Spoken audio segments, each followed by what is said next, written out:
জাপানের নতুন প্রধানমন্ত্রী দিনে মাত্র ২ থেকে ৩ ঘন্টা ঘুমাচ্ছেন বলে সম্প্রতি বিভিন্ন সংবাদ মাধ্যমে খবর প্রকাশিত হওয়ায় দেশে ও দেশের বাহিরে ব্যাপক শোরগোল সৃষ্টি হয়েছে।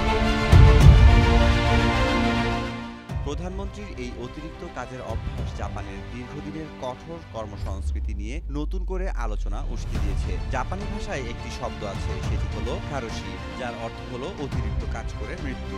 কর্মজীবীদের মধ্যে কারোশির ঝুঁকি নিয়ে সচেতনতা থাকা সত্ত্বেও স্বয়ং প্রধানমন্ত্রীর এমন অক্লান্ত পরিশ্রম তার ব্যক্তিগত স্বাস্থ্য এবং দেশের জনগণের কাছে কী বার্তা দিচ্ছেন তা নিয়ে প্রশ্ন তুলেছে।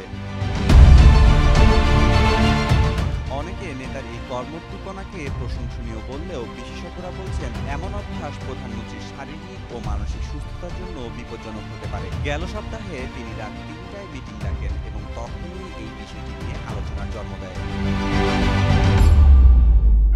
নির্বাচিত হওয়ার পর থেকেই তিনি অক্লান্ত পরিশ্রম করে যাচ্ছেন। কেউ কেউ বলছেন প্রথম নারী প্রধানমন্ত্রী হিসেবে তিনি ভবিষ্যতের নেত্রীদের জন্য একজন রোল মডেল হিসেবে দাঁড়িয়ে উঠেছেন। অন্যদিকে নারী হওয়ার কারণে কোনো কাজের দোষ যেন ধরতে না পারে সেজন্য তিনি কোনো কিছু কমতি রাখছেন না বলে সেটিকেও আলোকপাত করছেন অনেকে।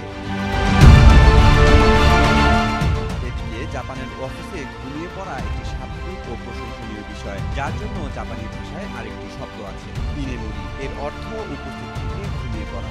এখন প্রধানমন্ত্রী তাকাইচি যদি সংসদ বৈঠকে ঘুমিয়ে পড়েন তাহলে বিষয়টাকে কিভাবে দেখা হবে তাই হলো বড় চ্যালেঞ্জ।